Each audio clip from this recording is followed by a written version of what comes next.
I can usually tell if a design project will be interesting or boring.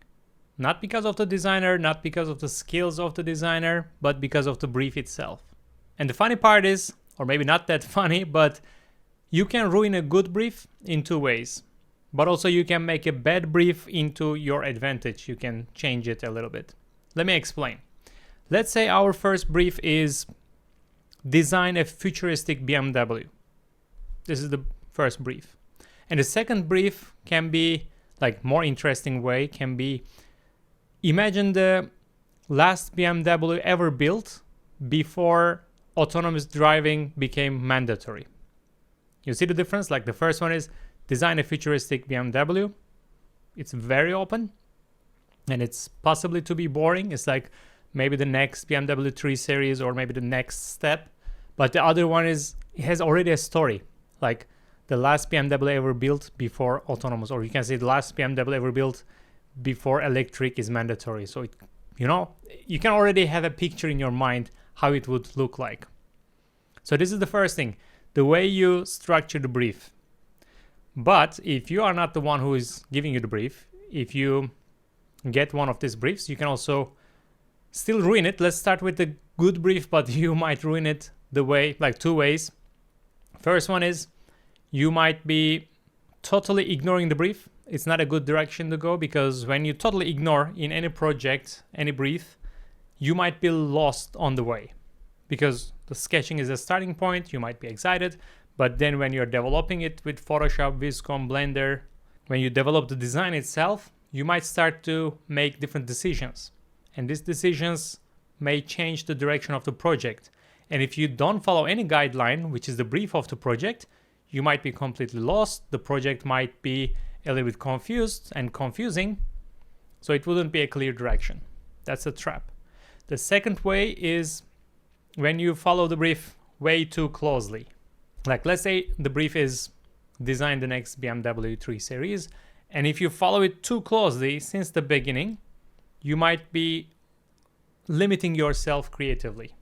You might be this time trapped in a very tiny box that the brief created for you and the way you understood this brief created for you, and you might be very limited. So you need to balance this all, and I will give you example briefs that I use for Design Lab members. We're gonna come to this soon. But the last thing I mentioned at the beginning is you can also do the opposite. Like, if it's a bad brief, you can also make it more exciting. That's why, for example, the briefs that I'm gonna show you as example soon are structured the way that they are. So let's say the brief is quite boring, design the next BMW something. I mean, it's not boring in real life. In Design Studio, you will definitely do that. But to add a little bit of spice to it, add a little bit of interesting thing, also for yourself to get more creativity, to open your eyes, open your vision into broaden spectrum. Wow, my English is on fire today. You can add a couple of things. For example, the next BMW for a villain, which you will see soon why I'm mentioning the villain. Or the next BMW for the next generation who grew up with the video games. Or the next BMW for, you can add something. Or if it's, for example, 7 Series, again, rather than saying it's the new next luxury sedan, you can say this is the last luxury sedan as we know before autonomous driving. So you can emphasize different elements on this car. So basically, rather than being very strict with the limit, you can add from your personality whatever excites you about the project. You can exaggerate that part to differentiate the brief a little bit, but still stick to original guidelines so you won't be lost on the way. Wow, that was a lot because it combines multiple point of views and it clearly shows the importance of the brief and how you approach the brief, I think. Okay, let's jump into my examples. If you watch my previous video or the one before that, it was about the portfolio. I talked about portfolio. This was also part of the first session of Design Lab, and that's where we stopped the brief. I gave 3 briefs to the members of Design Lab and it evolved on the way. That's another thing. You can stretch the brief into different directions and it can evolve with the project itself. As I said, you don't have to be very strict with it, but also the briefs were a little bit open by purpose. It was not very strict. So for example, the first brief was the villain's car. It's already exciting and it already gives you a couple of ideas like First of all, what is a villain?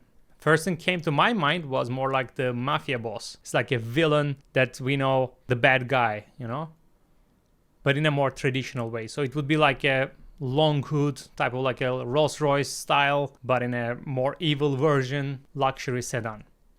But then I was like, what if today's villain is a little bit different? What if it's a bit more like high-tech guy? Maybe he found an AI technology company that took over all the other companies and now he's the most powerful guy in the world.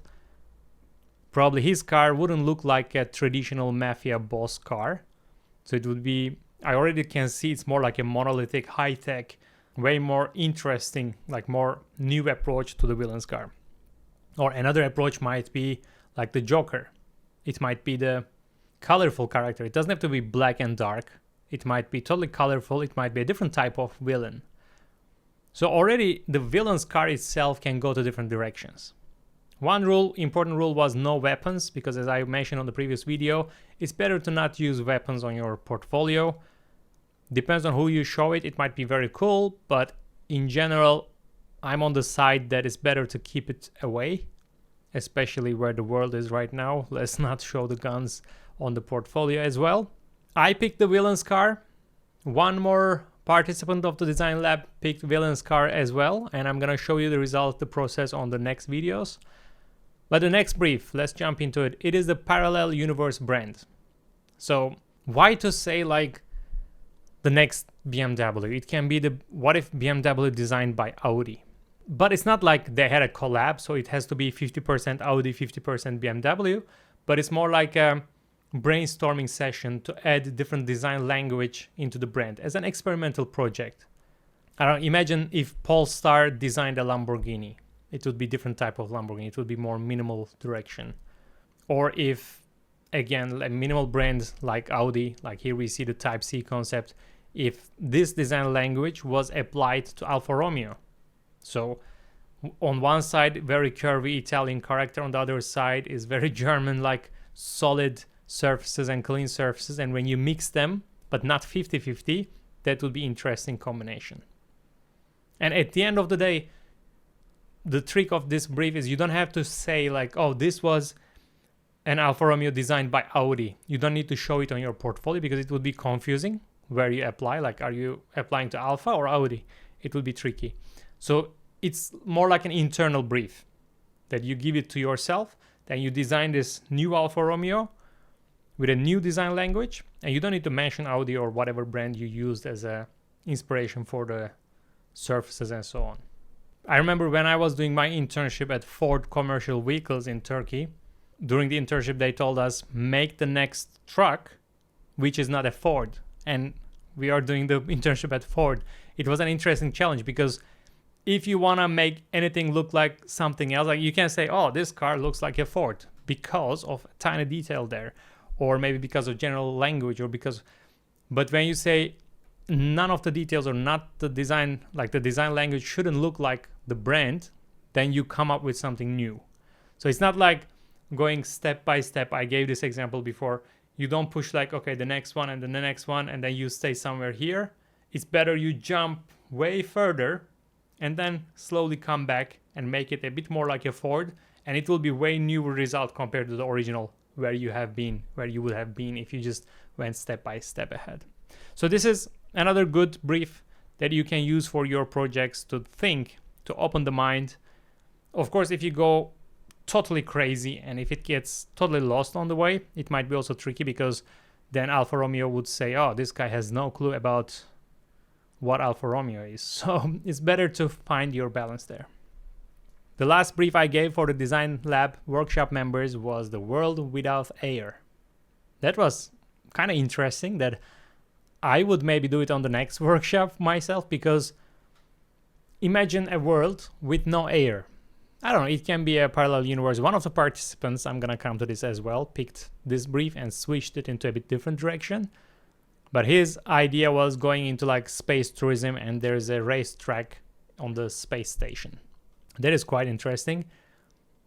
But imagine what would the performance look like if you don't have aerodynamics because you don't have air. Does it mean it should look like a potato or a brick? No, but then If there's no aerodynamics, you might go into very different directions. And it's a big question to me, like, what would the performance look like if there's no air?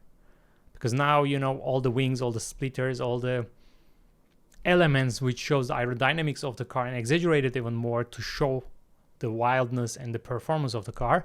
What would be without any air or aerodynamics rules? That was another nice brief, I think. So the story is important, but the car is more important at the end. If you have an amazing story, but if the car looks meh, then meh is the result. Not like, oh, that was a great story, let's hire this person, even if the car is not looking good. So at the end of the day, the car is very, very important. And the alternative brief that I gave for the members was your own brief. There were 2 participants went to this direction that I will also show you their works. I'm very excited because we finished the design lab. We did the final presentation recently to my friends Helmut Jung from Audi and Sebastian Beckmann from Hyundai Design. And we presented them the final projects, and they were so kind to give an honest, constructive feedback to everyone. And I want to involve them more into the next workshops. In the next video, I'm going to tell you more about how it went with the sketching, with the mood board, with the participants' works. And if you're interested in joining Design Lab, the next workshop, you can go to my website berkkaplan.com/designlab, and you can fill the form there so you can be on the wait list. And stay tuned for the next videos. I'm gonna talk more about Design Lab. It was a fantastic experience both for me and for the participants. I'm confident to say that because you will hear also from them how much fun we had and how informative was it, and we focused on the mental side of design process and the designers as well. It was a blast, really. I just want to do more and more. So I have more ideas that I'm going to share with you soon. Stay tuned and see you in the next video.